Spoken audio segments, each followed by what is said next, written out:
I would say no doubt lived as a person, but to the extent of what he did, I'm not sure. If he comes walking into where I work, shows me the signs of the stigmata and tells me he's the son of God, I might start believing. I don't believe in God, first of all. Maybe because I grew up in like an age of science. I have a lot of different thoughts and theories on Jesus, but I don't think coming back from the dead is really possible.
I just thought the idea of an all-powerful, all-loving creator of the universe was just an absurd idea on the surface of it. It wasn't even worth my time to check out. As far as Jesus was concerned, I thought that if he existed, and I wasn't sure whether or not he ever did, he was probably a nice guy, he was probably an excellent teacher, but he certainly wasn't the Messiah, and he certainly wasn't the Son of God. Now, my wife was more in spiritual neutral. She was more of an agnostic, whereas I was more antagonistic toward Christians. I just didn't know where all the pieces fit together. I didn't know who Jesus was or how he fit into the picture. Lee was antagonistic towards God. I was simply confused. There really was no room for God in my relationship with Leslie when we were dating and when we got married, but you know what? We were happy. We didn't have any problem with that. When I first started going to church, Lee responded very negatively. He basically told me that this is not what he had signed up for. That when we had gotten married, he had life planned in a way that did not involve church. My biggest fear with Leslie was that she was going to turn into some religious prude or something, and I thought nothing good can possibly come out of this. But even though I had all these negative ideas of things that were going to happen, in the ensuing months I began to see positive changes in her character and in her values and the way she related to me and the children. And it was winsome and it was attractive. And so when she invited me to go to church with her on January the 20th of 1980, I thought, you know what, I'm going to go. Get her out of this cult, that she's gotten involved in. He did go in with his reporter's notebook so he could take notes and try to find the scandal. Well, the pastor gave a talk that day called Basic Christianity, and he just systematically laid out what it is that Christians believe. And my mind was blown because I had all these misconceptions, and he really did straighten me out on a lot of things. And I remember walking out that day saying two things. First of all, I was still an atheist. He didn't convince me that day that God exists. But secondly, I realized if this is true, this has huge implications for my life. Lee's approach was very different from mine. Mine was mostly a heart issue. I wanted to know that God was real, and the way that was real for me was experientially.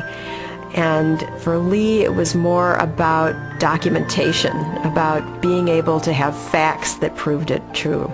Well, I was a journalist, so there was really no problem with me picking up the phone and calling a scholar and saying, hey, I'm Lee Strobel, I'm with the Chicago Tribune.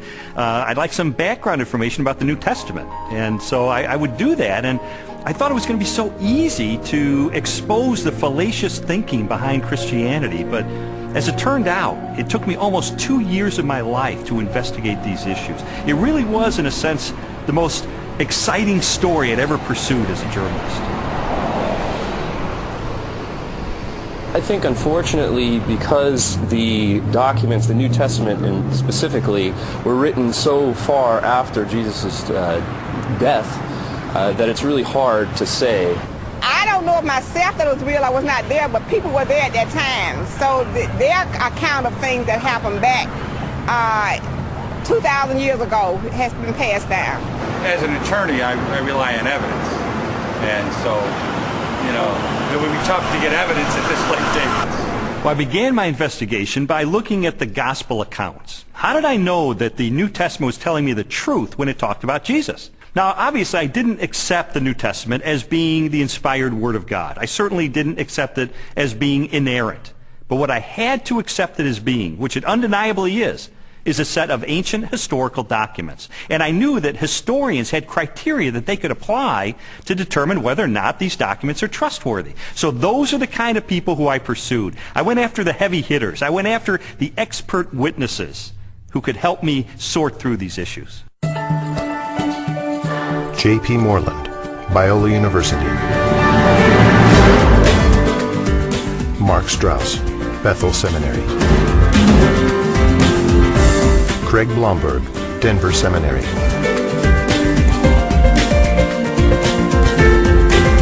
Craig Evans, Acadia Divinity College. N.T. Wright, Bishop of Durham, United Kingdom. Over the last 250 years, it's been common coin in Western culture that, oh, you can't believe what's said in the Gospels. You know, it's even made into musicals. The things that you're liable to read in the Bible, they ain't necessarily so. And that skepticism has wormed its way into much modern culture, and indeed into many Christian circles, many church circles, where they'll say, well, Matthew probably made this bit up, or Luke just added this bit on the end of the parable, or whatever it is. I and others have spent some of the best years of our lives researching what was actually going on in Palestine in the first third of the 1st century AD, and trying to get inside the minds of 1st century Jews, 1st century Romans, different Jewish parties and movements, etc., etc. And the more that I have tried to do that, the more I've found that what you find in Matthew, Mark, Luke and John comes up in 3 dimensions and says, my goodness, this actually belongs, it makes sense, it fits, it gives us very vivid portraits of who these people were and what they were doing. The New Testament Gospels are biographies of Jesus. While the authors do not identify themselves in the text, from very early in the Christian era, the Gospels have been attributed to Matthew, a disciple or follower of Jesus, Mark, a colleague of Peter, also a disciple, Luke, a historian and confidant of the Apostle Paul, and John, a disciple of Jesus. Both Matthew and John were among the 12, Jesus' closest followers, and constant companions throughout his ministry. They would have personally observed most of the events they described in their Gospels. Mark and Luke were also contemporaries of Jesus and wrote their biographies based upon information provided by many eyewitnesses.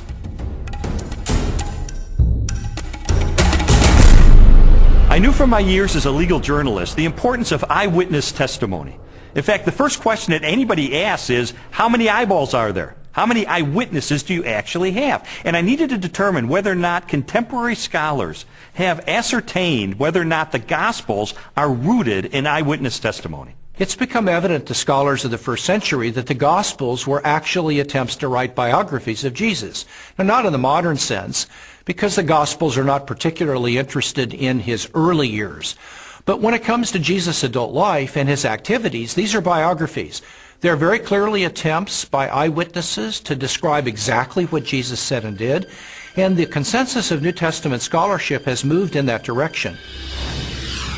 Many have undertaken to draw up an account of the things that have been fulfilled among us, just as they were handed down to us by those who from the first were eyewitnesses and servants of the Word.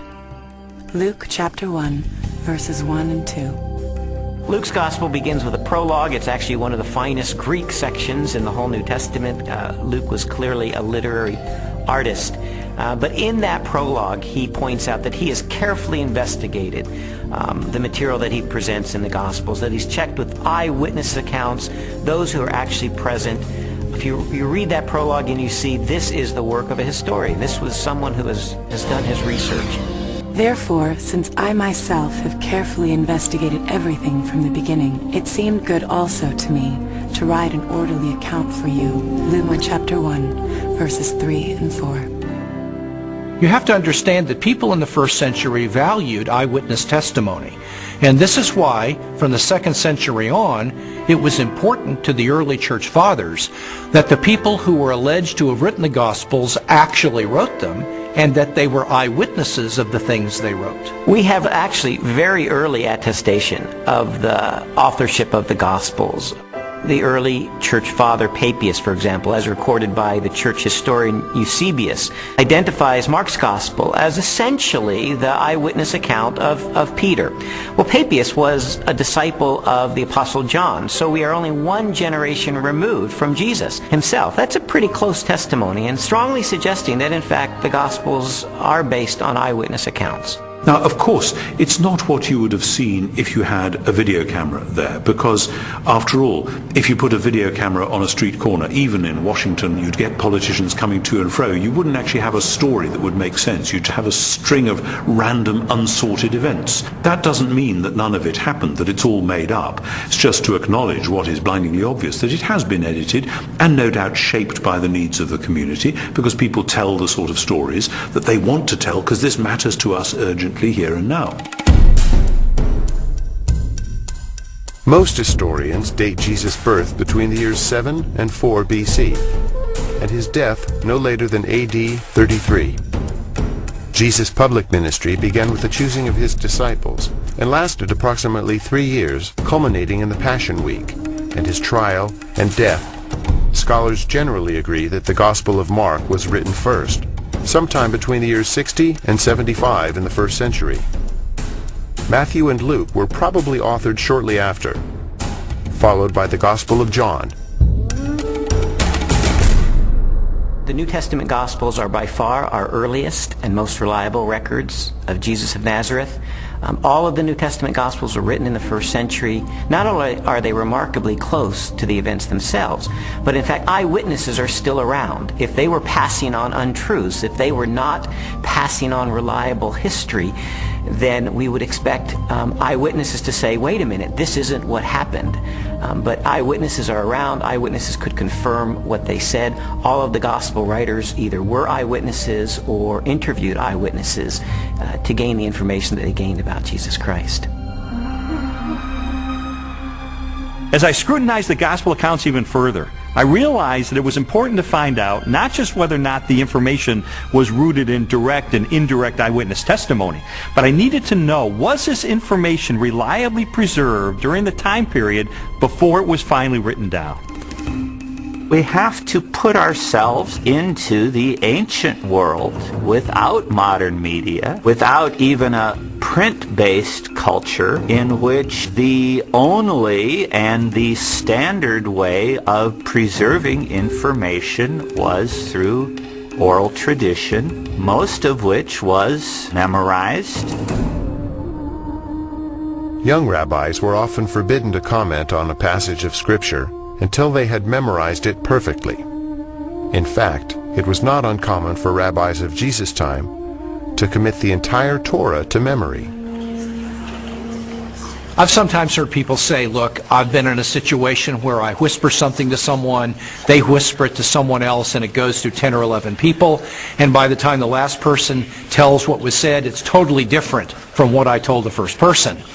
And we can't trust the Gospels for the same reason, because it was transmitted over a long period of time. That illustration is really a bad analogy, and you have to understand that the 1st century apostles who passed on information about Jesus were deeply concerned to get this information correct, because they saw it as sacred holy tradition. It wasn't about what Joe was eating for dinner last Wednesday night. In our day of instant media and everything has to be on film or tape recorded, we are more skeptical of oral tradition, but we don't really understand the nature of oral tradition. Oral tradition is a community event. A story is passed down by individuals within that community. Well, if they get it wrong, you've got an entire community that's going to correct them. So it is self-correcting all the way. These stories were passed on reliably because they were passed on by the community of disciples. In fact, we now have scholarly studies that have been done of oral cultures, and we know that through several generations, oral tradition can be preserved and passed on without changing a thing. Even though I became convinced that ancient cultures could pass along oral tradition reliably over time, I still had an obvious objection to the New Testament, and that was, isn't it really filled with contradictions? One of the issues people often raise is the question of apparent contradictions between the Synoptic Gospels, where there's a parallel story. For example, Matthew tells the story of 2 blind men being healed, whereas in Mark's account there's only 1 blind man. How can we get this contradiction? The vast majority of these apparent contradictions, however, are quite easily resolved. Mark describes only one of the 2 blind men, the one who is most prominent, obviously, or perhaps even the one who became a disciple of Jesus and became prominent in the later church. So most of these apparent contradictions are quite easily resolved. Had every single account given us exactly the same detail, we might have accused them of some form of collusion, of having gotten together and carefully planned out how they were always going to tell the story with the exact number of details, but then one doesn't have independent testimony at all. It's natural when you have multiple eyewitnesses to the same event. You're going to get different perspectives, and that's okay. You want that. What you're looking for is a core to the testimony that's the same, that's consistent, even though there may be some variation in the incidental details. If you're in a court of law and you have multiple witnesses come in and testify to the exact same thing, the first objection that's brought up is to say collusion. They got together. They orchestrated their testimony, and their credibility is shot. The earliest known copies of the Gospels were written on sheets of papyrus and scrolls made of animal skins. They are among the oldest existing manuscripts of antiquity. The Codex Sinaiticus was authored between AD 330 and 350. It contains almost all of the New Testament and a significant portion of the Old, while the Codex Vaticanus from the same era is a nearly complete Greek copy of the entire Bible. A papyrus fragment from the 18th chapter of John dates to AD 125, less than a single generation after the Gospel was originally written. When I found out that we have no original survivors of the manuscripts of the New Testament, I became very skeptical. Because if all we have are copies of copies of copies of copies of copies, then how do we know that what we possess today bears any resemblance to what the original said? We have better manuscript attestation for the New Testament than any other ancient document. For example, the Bible of the Greeks, Homer's Iliad, is preserved in maybe 600 manuscripts, the oldest of them 1,000 years after the document was actually written. The New Testament, we have something like 5,000 Greek manuscripts. So everyone agrees, whether liberal or conservative, that we have an incredibly reliable New Testament. We have thousands of manuscripts of the New Testament. We also have virtually the entire New Testament preserved in the quotations of the Church Fathers in the first 4 centuries, so that if we had no copies of the New Testament, we could reconstruct the New Testament from quotations from the early Church Fathers. Following the pattern of my investigation, my next step was to determine whether or not there was any evidence outside the New Testament that corroborates what the New Testament tells us.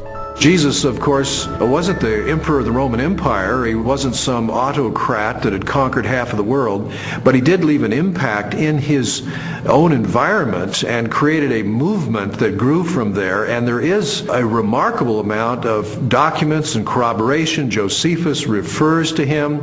The Roman historian Tacitus refers to him. Suetonius, the political writer, refers to him. Critics refer to him. And so it's like a stone thrown into a pond. The ripples go out and everywhere are felt. It's a very impressive record taken as a whole. In AD 93, the Jewish historian Josephus published his work, Antiquities of the Jews. Scholars generally agree that the following text accurately records Josephus' record of Jesus.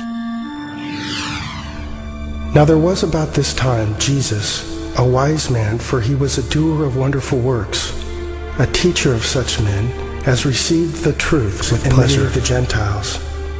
When Pilate, at the suggestion of the principal men amongst us, had condemned him to the cross, those that loved him first did not forsake him. And the tribe of Christians, so named for him, are not extinct to this day. In a court of law, the rebuttal case is an opportunity for the other side to present their evidence. Well, in recent years, there's been a proliferation of books and articles about the so-called Gnostic Gospels. And I wanted to figure out, does this represent the mainstream of academic scholarship? The Gnostic Gospels are a collection of religious writings from the 2nd and 3rd centuries. They blend the teachings of Jesus with a variety of ancient philosophical beliefs. According to the tenets of Gnosticism, the universe was the creation of a flawed and wicked God. Therefore, all matter was evil. Salvation from this world could only be attained through secret knowledge about the spiritual nature of man. There's been a lot of talk about the Gnostic Gospels, the Gospel of Mary Magdalene, the Gospel of Philip, the Gospel of Thomas. These documents are almost universally recognized to be much later than the New Testament Gospels and not to record historically reliable material related to Jesus. Well, the New Testament Gospels give us a portrait of an early 1st century Palestinian Jesus of Nazareth. The Gospels from the 2nd century, which are mostly Gnostic Gospels, such as the Gospel of Judas, or the Gospel of Thomas, or the Gospel of Philip, or the Gospel of Mary, they give us a very different Jesus. Now, you can pick and choose if you want. You can say, well, I like the 2nd century Gnostic Jesus better. Others might want the early 1st century Palestinian Jesus. But if you're going to be a scholar about it, and you're going to talk about, well, which Gospels really do give us earlier traditions that more reliably reflect the actual historical Jesus, you got to go with the New Testament Gospels every time. There's a view among some that there were all of these different competing views of Jesus Christ, and that the one that won out became the orthodox perspective of Christ reflected in the Gospels. All the evidence runs contrary to that. Jesus was a 1st century Jewish teacher who revealed and demonstrated himself to be the Messiah. That's the presentation we get in Matthew, Mark, Luke, and John, the New Testament Gospels. These later Gospels, these Gnostic Gospels, present a very different Jesus, almost a Greek philosopher, an esoteric Gnostic Jesus. It's clearly not the authentic historical Jesus. What I've come to discover is that the Gospels in the New Testament, Matthew, Mark, Luke, and John, are our best sources for Jesus. And I've also found that they are reliable, and that from these sources we can form a picture that I believe is very accurate, that tells us about Jesus, what he taught, how he was perceived by his contemporaries, and what his life was really all about. Everything from Jesus' parables to his healings, to his controversies, to his warnings, and all of that, the reason they were telling this stuff is that not just it was good advice for them in their own day, but that it actually mattered, that it actually happened. And if it hadn't happened, you're into a totally different worldview, a worldview which is about ideas, which is about self-realization, hugely popular in our culture just now, discovering who I really am. You know, for goodness sake, Jesus didn't come to help me discover who I really am. He came to tell me who he knew I really was and to do something about it. And that's much better news. After a while, as the evidence would accumulate more and more, it was like there were these scales and they began to tip increasingly. And I began to go from a hard-hearted, cynical atheist to someone who was still skeptical, but who was more open-minded, maybe more of a spiritual seeker, someone who was willing to follow the evidence wherever it took me.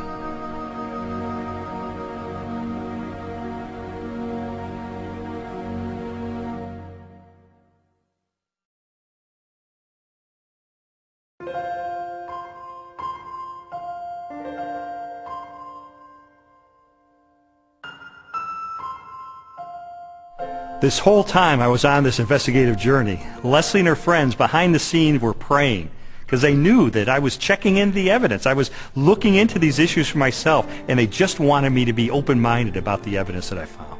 I was feeling like my whole world was opening up into something new and way more exciting and fulfilling than what we had been on. And it was that frustration of trying to help him to recognize that that was the case. Well, Leslie tried several things during this period to try to spur me on in my investigation. It didn't help very much. For instance, she would leave Bible tracts around the house, or she would take a Christian book and highlight certain passages and leave it open on a coffee table, things like that. And it really didn't help. And I told her it was not helping, and she understood that. But I think sort of the whole time she was holding her breath, because this was not a very smooth investigation.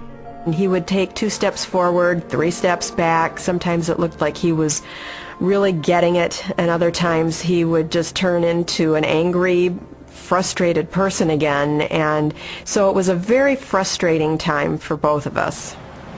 I believe Jesus was a real person. I believe he did live. I guess there are some exaggerations in the Bible, I'd have to say. I don't believe we'll ever know if Jesus was really what everyone thinks he is. I think it's a lot of folklore. I think it's a lot of historical misrepresentations. I think it's a lot of wishful thinking. But I don't think we know, and I don't think we'll ever know, and I don't think there's any way to prove what has been claimed about Jesus for all these years. The biographies of Jesus in the New Testament gave me a lot of information about him. But Christians were saying that he is the Son of God. That's a huge step to take to believe that. And so I sought out more scholars so I could pose to them this question: who was Jesus?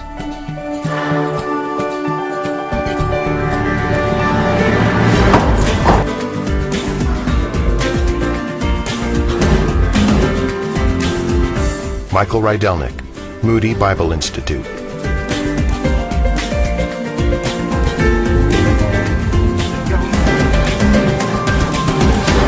Ben Witherington, Asbury Seminary.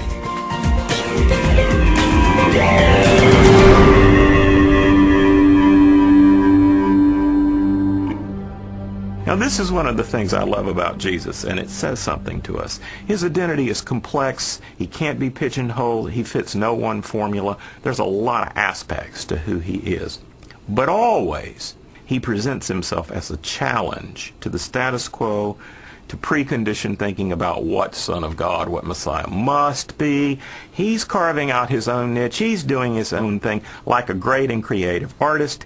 He is not simply replicating anything from the past. He is taking bits and pieces of prophecies and ideas and wisdom literature and law and you name it, and he's made a whole new gumbo. And he's serving it up, and people don't know what to think. He goes in a synagogue and says some of this stuff, and they go, wow, a new teaching, and with authority. Shazam! Amazingly, people say, no one teaches like him because he spoke with his own authority. Our sages, our rabbis, always thought that you have to teach in the name of someone else. Rabbi so-and-so says in the name of Rabbi so-and-so. That's the way rabbis were taught to teach. Yeshua came and said, you've heard it said, but not what my rabbi taught me, but I say unto you. And he would clarify, even overrule in some ways, the Old Testament law.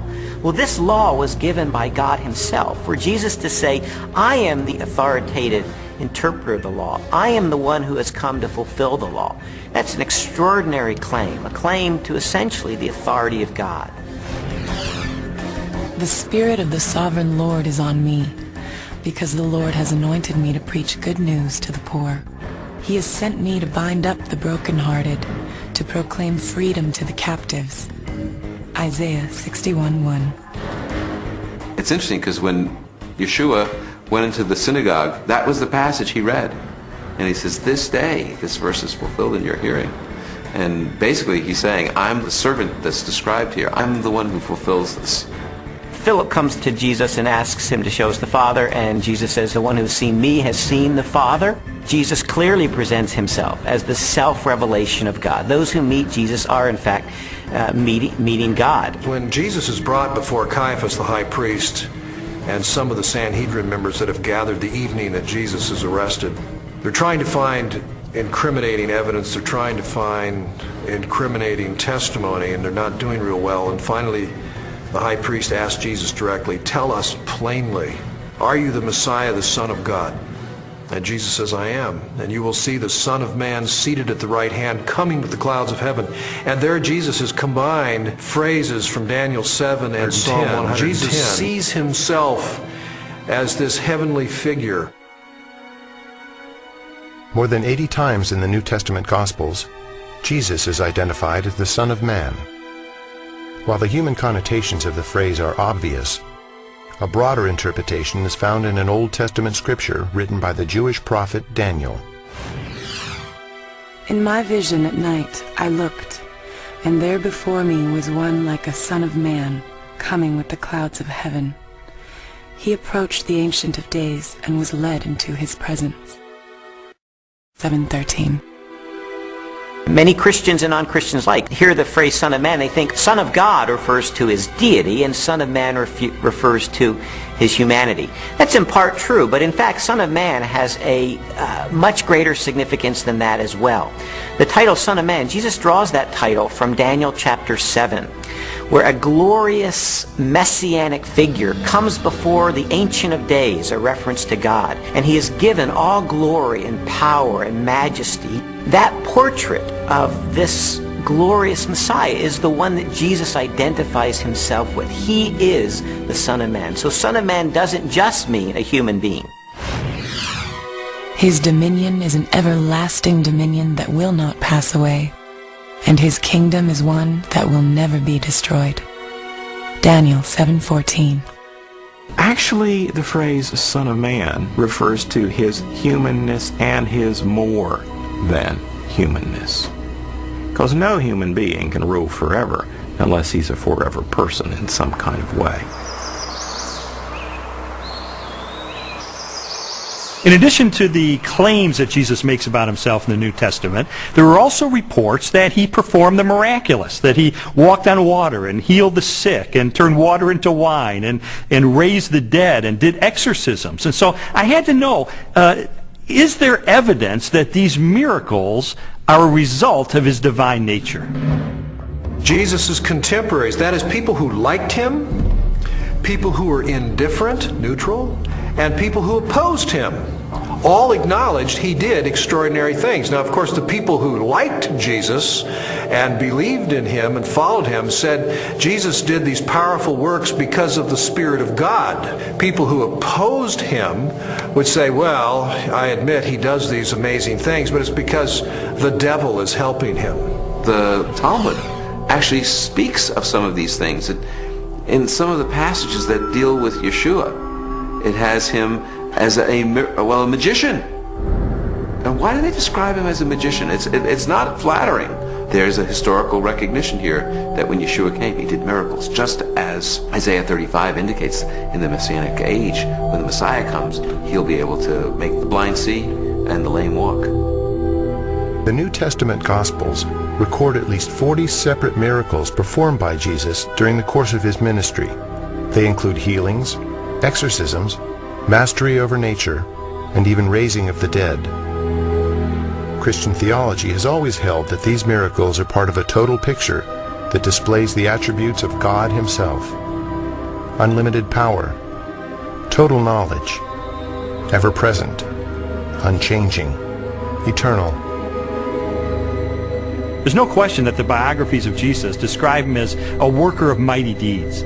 But I wanted to know, does this make him any different than the other miracle workers and magicians of the ancient world? Miracle workers that we find occasionally in the first century are magicians. They use incantations, they use spells, they try to coerce gods or divine figures to work on their behalf. That's very different than Jesus' miracles. Jesus' miracles were to demonstrate the power of the kingdom of God. When he healed the sick, he pointed back to Isaiah's prophecies that when God's kingdom would come, when God's salvation would come, the lame would walk, the blind would see. This was the demonstration that God's kingdom was arriving.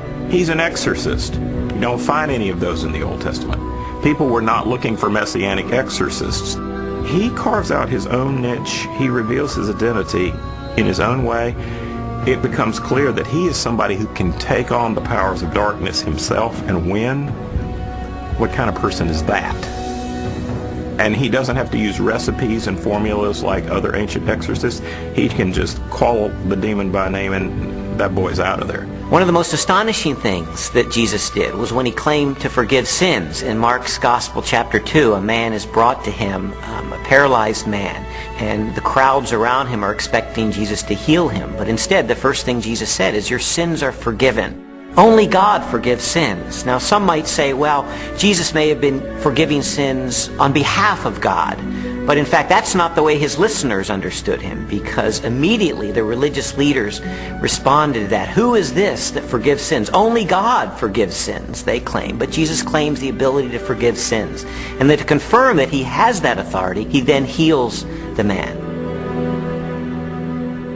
And so a very obvious question arises. That is Jesus the Messiah, the Christ, the Anointed One, the one sent by God to be the Savior of Israel and the world? Christians told me that there are dozens and dozens of ancient prophecies contained in the Old Testament of the Bible, and that they predict the coming of this Messiah, and that Jesus, against all mathematical odds, fulfilled those prophecies. And I thought, this is a little bit like the fingerprint evidence you see in a court of law. I remember covering one particular case where the murderer went through the purse of the victim, and he left one thumbprint on the cellophane wrapper of a package of cigarettes. And it was that thumbprint that led to his conviction for murder. And I thought, in an analogous way, could it be that these ancient prophecies are sort of like that thumbprint on the cellophane? Do they create a thumbprint that only Jesus Christ in all of history manages to match?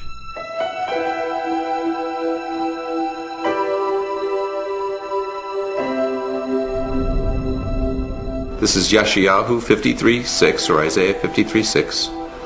Kulanu katson ta'inu, ishla darko paninu, vadonai hifnia bo, et avon kulanu. All of us, like sheep, have gone astray. Each of us has turned to his own way. But the Lord has laid upon him the iniquity of us all.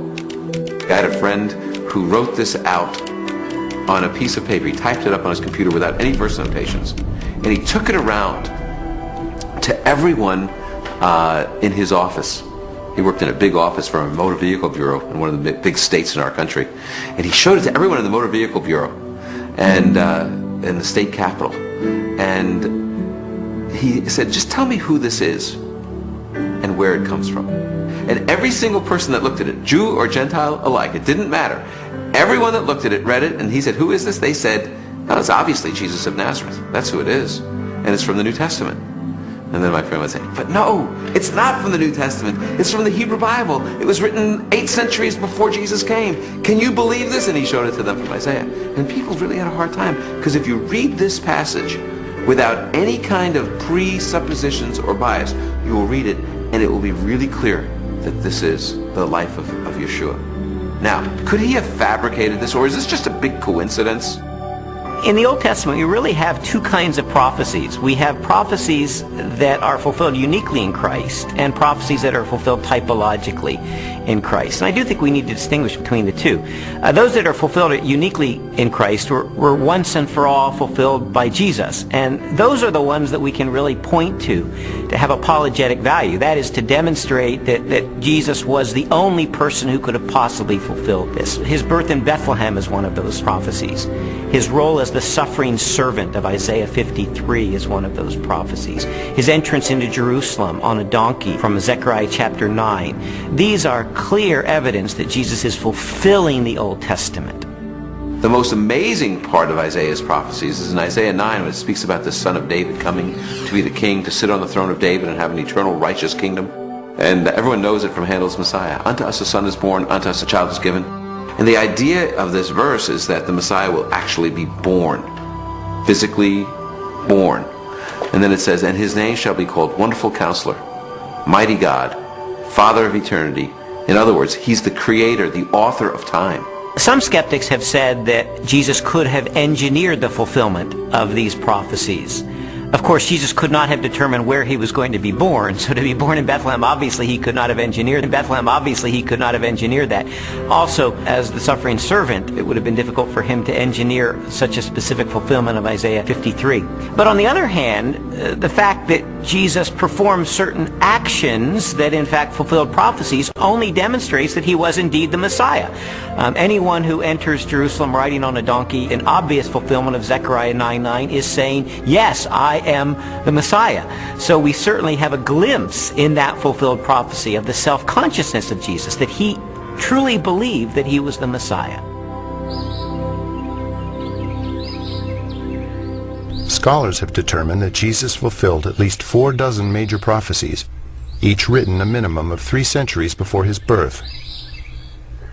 Their content ranged from specific details about his life to the symbolic implications of his death. Psalm 22 gives a poetic picture by David, written in the first person, of what the Messiah will be like in his suffering. And one of the things he says is that they will pierce my hands and my feet. Now, David wrote before crucifixion was known, probably by about 300 years. So Isaiah 53 says he was pierced through. It gives us the reason for his death. He was pierced through for our iniquities. So there's a purpose. He dies not just because he's a martyr, but because he's a substitution for sin. A college professor of mathematics and science named Dr. Peter Stoner wanted to determine what the odds were that any human being throughout history could fulfill the messianic prophecies. So he had his students come up with very conservative estimates of the likelihood of any human being fulfilling certain of these predictions. And then they just ran the numbers. And what they determined is that the odds of any human being fulfilling 48 of these ancient prophecies would be 1 chance in a trillion.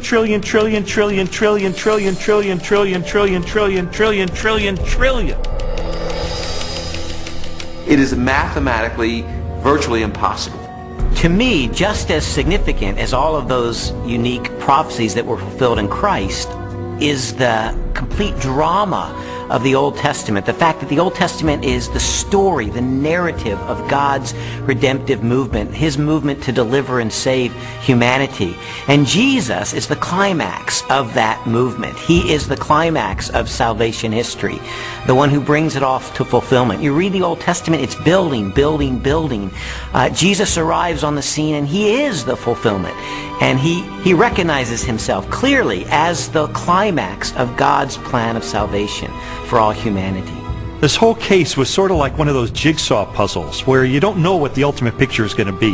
You just put together the pieces, and as I was putting together all of the evidence, it started to take shape, and I sort of stepped back and I could see that it was a portrait of Jesus Christ.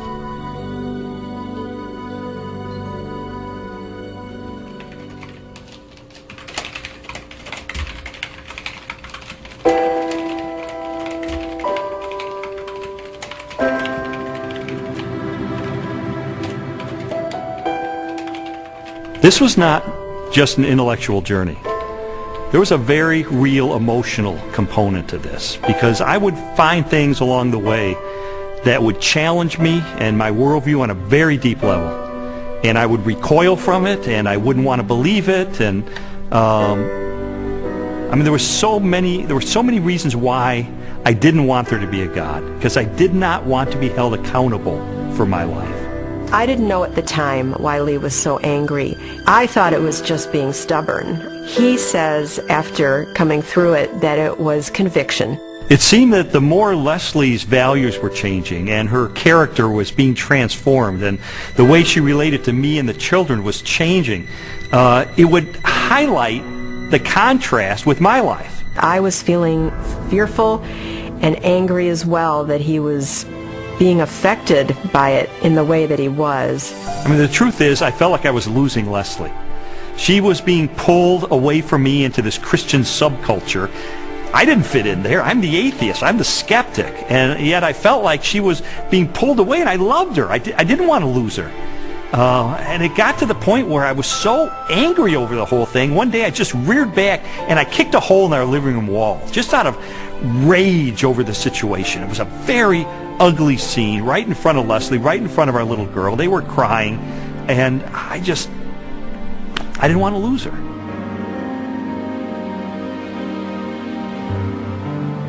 Jesus' body was never found, and so and they predicted it. Well, he talked about it, and it was predicted, and it happened. I mean, it's this easy. It's as simple as that. We just tend to complicate it, man. No, not physically, not his physical body. So when they came the following morning and rolled back the great stone in front of the tomb, and he wasn't there. No, it must have been dark in that. I don't know. They must have missed him. No, I don't think physically a physical body can rise.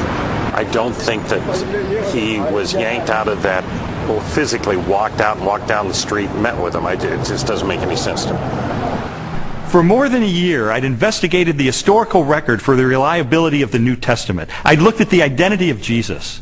But now it was time to look at the ultimate evidence for who he really was, the purported resurrection of Jesus from the dead. And for that, I went to the best scholars that I could track down.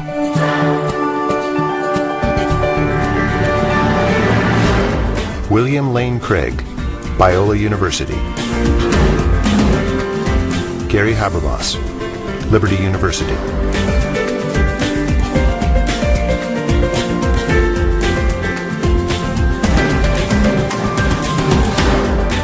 Michael Licona, North American Mission Board.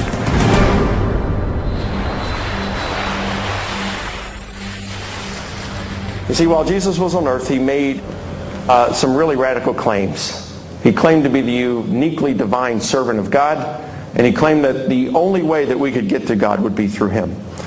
Now, I submit to you that if one of your professors made some claims like that, you would think that he or she was a few French fries short of a Happy Meal. Those are some really audacious claims. Well, a lot of Jesus critics responded to him the same way that you or I would respond to someone making those claims today. Oh yeah, pal? You really think that's who you are? Well, tell you what, why don't you show it to us? Why don't you give us a sign? Show us a miracle or something. And Jesus said, well, I'll give you one miracle, one sign, my resurrection from the dead. The resurrection of Jesus really is the pivotal event of history. Anybody can claim to be the Son of God, as Jesus clearly did. The question is, can you back it up? What evidence is there to support your claim? What credentials do you have? And if Jesus really did return from the dead, that's excellent evidence that he is who he claimed to be, the one and only Son of God. To weigh the validity of Jesus' resurrection, we must first consider his death. Many skeptics have proposed that Jesus merely fainted on the cross, or was drugged, and later escaped as part of a conspiracy. By contrast, the four gospel narratives collectively describe the events of his public beating, death by crucifixion, and burial. Pilate had Jesus flogged and handed him over to be crucified. Mark 15:15. Chances of surviving crucifixion were extremely bleak. Crucifixion and the tortures that normally preceded it was the worst way to die in antiquity. A person was scourged to the point usually that their intestines, arteries, and veins were laid bare. And then after that, a person was dragged out where they were impaled to a cross or a tree and then left hanging there in excruciating pain. In fact, the word excruciating comes from the Latin, out of the cross. Jesus was being tried and executed as a rebel leader. Now, in the Roman army, if you were responsible for looking after one prisoner of war, even if he was a rather insignificant prisoner of war, if you let him get away, your life would be forfeit in place of his, and life was very cheap. If you were looking after the execution of a rebel leader and you let him get away, you're in deep trouble. You're not going back home to your wife and kids. No way. Game over. The Romans were very, very good at killing people. They specialized in it. They prided themselves on it. Perhaps the most definitive statement of Jesus' death at the hands of the Romans is recorded in the Gospel of John. One of the soldiers pierced Jesus' side with a spear, bringing a sudden flow of blood and water. John 19:34. Medical experts have concluded that this account from John, an eyewitness of the crucifixion, is evidence that as he suffocated on the cross, Jesus' heart had ruptured. There came a rich man from Arimathea named Joseph. Joseph took the body, wrapped it in a clean linen cloth, and placed it in his own new tomb that he had cut out of the rock. Matthew 27:57 through 60. All four Gospels tell us that Jesus was buried in the tomb of Joseph of Arimathea. That's a remarkable statement, and certainly a historical statement. The evidence for that is, first of all, Joseph of Arimathea is identified as a member of the council, the Sanhedrin, that condemned Jesus. The presence of Joseph of Arimathea in the empty tomb narrative indicates that this is a historically reliable account of what really happened. His name would have been known to people in those days very much like a United States senator would be known today. It would have been very clear where his tomb was, so that there would have been no question about the location of Jesus' burial. It also, I think, indicates that the burial account of Jesus could not have been made up.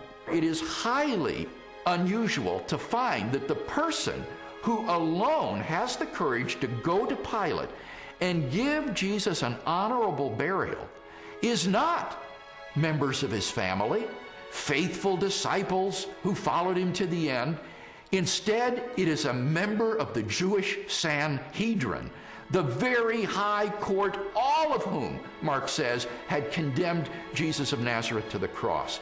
The fact that it is Joseph of Arimathea who is the person responsible for giving Jesus an honorable burial is an awkward and embarrassing fact for the early church, and yet this tradition is faithfully preserved in almost all of the traditions that we have about the burial of Jesus.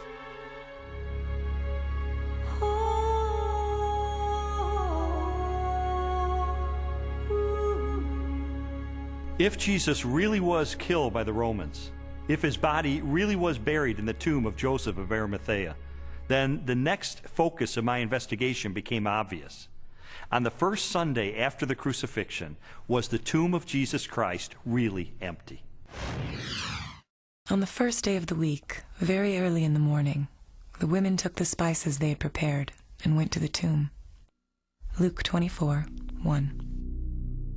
The empty tomb story also has a very embarrassing feature of it that is preserved in the memory of the early church, namely the discovery of the empty tomb by women. Now, in order to appreciate this, you have to understand something of the status of women in Palestinian Jewish society. In that society, which was a patriarchal society, women were frankly second-class citizens. If you were going to invent an account about an empty tomb, then why on earth would you invent witnesses, primary witnesses, whom no one would believe? In fact, they would scoff at that later on. Supposing you were inventing the story of the resurrection of Jesus, many people have said, oh, this was all just dreamed up later on. Well, how would you have done that? The one thing you wouldn't have done would have been to have not only a woman, but a woman who's got nobody quite knows what, but a fairly shady past, as your prime witness. And yet there she is, Mary Magdalene, in Matthew, Mark, Luke, and particularly in John. And already by the middle of the 2nd century, the pagans are sneering, this is just based on the testimony of hysterical women, you can't believe that.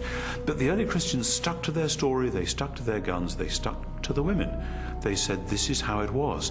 Now, they just would never have made that up, and that actually has enormous ramifications. If this is how the story was, and they didn't change it to airbrush Mary out, then this really must have been what happened on that first Easter day. The chief priests devised a plan.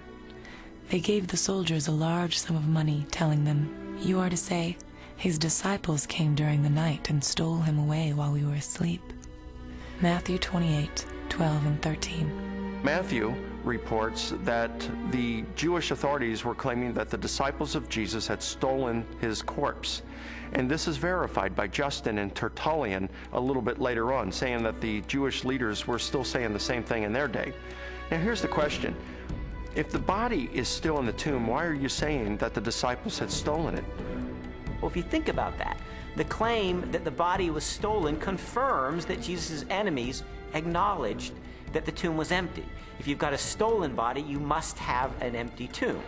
If the tomb was not empty, Jesus' opponents would surely have gone and got the body and shown it as soon as the disciples began proclaiming the resurrection. I found the evidence for the empty tomb very convincing, but you know what? That didn't tell me what happened to Jesus. Is it true that hundreds of people really saw him alive after the crucifixion? My research took me to a letter that the Apostle Paul wrote to the church at Corinth, and it contains the earliest passage of all about what happened to the resurrected Jesus. He was raised on the third day. He appeared to Peter and then to the 12. After that, he appeared to more than 500 of the brothers at the same time. Then he appeared to James and to all of the apostles. And last of all, he appeared to me. 1 Corinthians 15, 4-8. Paul, who is a first-generation Christian, having met and seen the resurrected Jesus, describes resurrection appearances to Peter, to the apostles, to James, and finally to himself. And he also mentions 500 people who saw Jesus alive. So we have eyewitness first-hand account of someone who himself saw Jesus alive and knows of 500 people or so who saw Jesus alive. That's extraordinarily strong evidence. These people, Paul tells us, were still alive at the time that he was telling the Corinthians about it. And his implication is we have hundreds of people who actually saw Jesus risen from the dead. If you don't believe me, you can ask them about it because they're still alive. In 1 Corinthians 15, Paul tells the Corinthian church that he passed on what he received. He uses the language, actually, of a formal transfer of tradition. What he received, and then he describes the resurrection of Jesus Christ and the resurrection appearances. This confirms for us that the accounts of the resurrection were creedal tradition that were passed on to Paul. So if 1 Corinthians was written in the early to mid-50s of the first century, these traditions were much earlier than that, going back to the period of Paul's conversion in the 30s. So that pushes the accounts of the resurrection to a very, very early date. Paul seems to think that the best argument for this text is that he received it from trustworthy persons. I gave you what I was given. The answer's right. I went to the right people. And critics believe that Paul got this material. Generally, they say he received it in Jerusalem about 35 AD. First of all, he's early. He's writing within 20 to 35 years of the purported event itself, because he's quoting from a creed, an oral formula, tradition that predates the writing of the New Testament, for which most scholars date to between 3 to 5 years of the crucifixion itself. 1 Corinthians 15, 3-7 provides evidence that belief in the resurrection was already present among Jews within 2 to 3 years after Jesus was killed. That means that the resurrection stories aren't something that evolved over 30, 40, 50 years after the crucifixion of Jesus. So we have the empty tomb, we have the eyewitnesses, we have the early accounts. The question is, are there any other additional facts, circumstantial evidence, to support the resurrection? While the Apostle Paul described hundreds of eyewitnesses to the resurrected Jesus, the full impact of the event is perhaps best measured by the subsequent growth of the early Christian church in the face of intense persecution. In the 2nd century, the Roman historian Tacitus wrote, "Nero inflicted the most exquisite tortures on a class hated for their abominations, called Christians by the populace. Christus, from whom the name had its origin, suffered the extreme penalty at the hands of one of our procurators, Pontius Pilate, and a most mischievous superstition, thus checked for the moment, again broke out not only in Judea, but even in Rome." Even the most critical, skeptical scholars recognize that the earliest disciples at least believed that God had raised Jesus from the dead. In fact, they pinned nearly everything on it. Without belief in Jesus' resurrection, the early Christian movement could never have come into being. They recognized in Jesus something special, but they wondered if they were mistaken when he died. They didn't anticipate that. Suffer maybe, but die at the hands of Pontius Pilate, the Roman governor? In fact, even when the first reports of his resurrection reached their ears, they were still doubtful and skeptical. But when they met the risen Lord, their skepticism was transformed into a very confident faith, a great joy, and a determination to preach the good news to everyone else. And I think that's the part that's awfully hard to refute, because we have this turnabout, this transformation of a discouraged and bewildered following on the basis of the good news. Somehow you have to explain the explosion from scared followers who run away to let's worship him, let's sing to him, let's pray to him. If there was no resurrection, and more to the point, if there was no resurrection appearances of Jesus, to those who doubted and were discouraged and denied and betrayed Jesus, we would not be sitting here talking about this today. Other messianic figures had risen in the past, had claimed to be somebody, and had been suppressed and killed by the Romans. Yet no movement arose around those dead messiahs. But these disciples of Jesus were willing to go to the ends of the earth proclaiming the gospel message. Were willing to suffer and die for that. The transformation from a bunch of defeated cowards to boldly, fearlessly proclaiming the gospel, even to the point of death, to me confirms that something happened on that first Easter morning. I have worked much harder, been in prison more frequently, been flogged more severely, and been exposed to death again and again. 2 Corinthians 11:23. After Jesus' crucifixion, the disciples lived lives of hardship for 20, 30, 40 years, suffered greatly in their ministries, and eventually suffered martyrdom and execution without recanting for their belief that they had seen Jesus risen from the dead. I mean, what were they gaining? Were they becoming rich? They're running around the countryside. They're, in some cases, abandoning their family for periods of time so they can preach. What they got for their efforts is death, in many cases. You also have to remember that the disciples died not just for something they believed was true. They died for something they actually saw with their own eyes. It's much more difficult to explain that away than it is for someone who dies for a belief and they're sincerely wrong. I came across a bit of evidence I really found fascinating.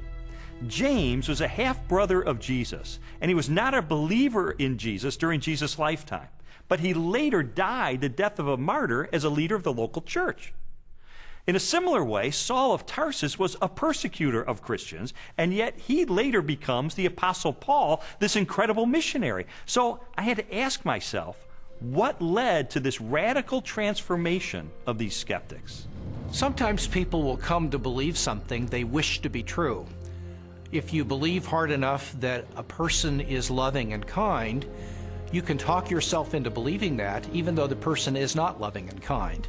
It's very, very difficult, however, to explain people coming to believe something that they're actually standing against. Now, in the case of James and Paul, they did not believe in Jesus before his crucifixion. In fact, they thought he was deranged, and they did not accept what he said and what he taught. James, a brother of Jesus, is a skeptic who doesn't come to Jesus until he meets the risen Lord. Critics allow that. Paul's a persecutor till he meets the risen Jesus. That's not the kind of testimony of someone who all gets together and say, hey, let's just cook this thing up. One of the certainties, it seems to me, related to the testimony of the apostles is that they truly believed that Jesus was who he claimed he was, and they truly believed that he had risen from the dead, because they were willing to die for that. Very few people are willing to die for something they don't really believe in, or something even worse that they know to be a lie. When Jesus was executed, his disciples were rightly afraid. They scattered. They were fearful for their own life. Their hopes had been dashed because they had believed Jesus was the promised one who was going to usher a new day in for Israel. Turned out he wasn't, because he was murdered by crucifixion under the authority of the Roman Empire. And yet, shortly thereafter, we find them taking a stand in Jerusalem proclaiming that Jesus was the Messiah, the very Son of God. How do we explain that? How do we explain the fact that they were even willing to propagate this the rest of their lives and go to martyrs' deaths for their belief? The only rational explanation is that something happened to them between the death of Jesus and 3 days later, and according to their own words, it was that they saw Jesus risen from the dead for themselves. People have often said, and I think it's a perfectly fair position, that, okay, there aren't actually any good alternative hypotheses for how you explain the rise of early Christianity, but because we know as an absolute fact which we're not prepared to let go of, that nobody ever rises from the dead, then there must in fact be some other alternative hypothesis. And I want to say, okay, if you want to make the absoluteness of bodily death the cornerstone of your entire worldview, I actually can't stop you. If you choose to say, no, here I stand, death is the end, and nobody ever comes back from it, and that's just the way it is, well, that's where a lot of people were in the ancient world, it's where a lot of people are in the modern world. I think that that worldview is radically challenged by the strong evidence which points to the resurrection of Jesus, but it's up to somebody what they do with that challenge.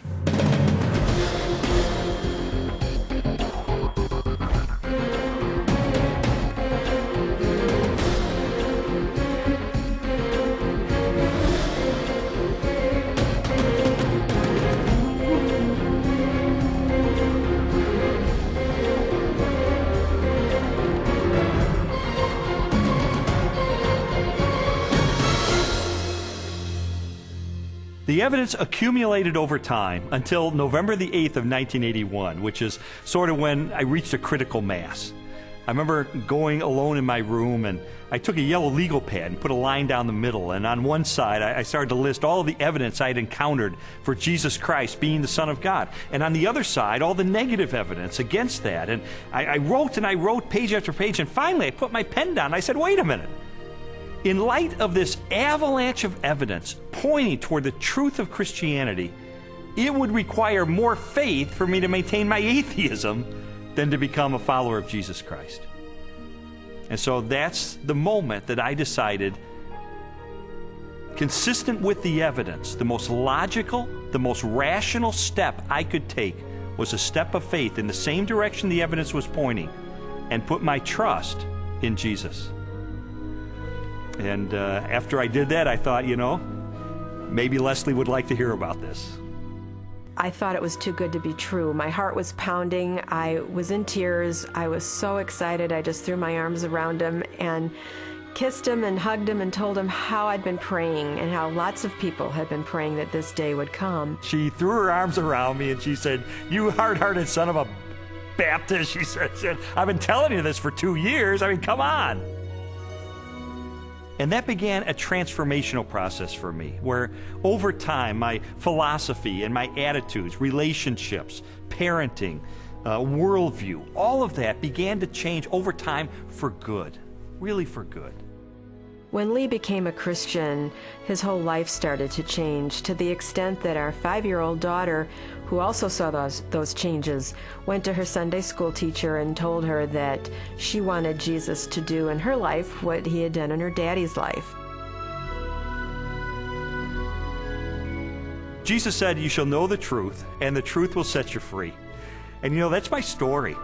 It was someone who said, I'm going to investigate this stuff with an open mind, let it take me wherever the evidence will take me. And what I discovered in the end is Jesus made the claim that he is the truth, that everything hinges on his identity. In fact, everything hinges on the resurrection, because anybody can claim to be the Son of God. If Jesus really did return from the dead, then he is who he claimed to be, and that changes everything. But what about your own journey? I'd really encourage you, if you've never done it, to investigate the evidence for yourself, but make 3 resolutions up front. Number 1, make it a front burner issue in your life. Number 2, resolve to have an open mind, to go wherever the evidence takes you, even if it takes you to the very uncomfortable conclusion that Jesus is who he claimed to be. And then finally, resolve that once the evidence is in, you will reach a verdict in the case for Christ.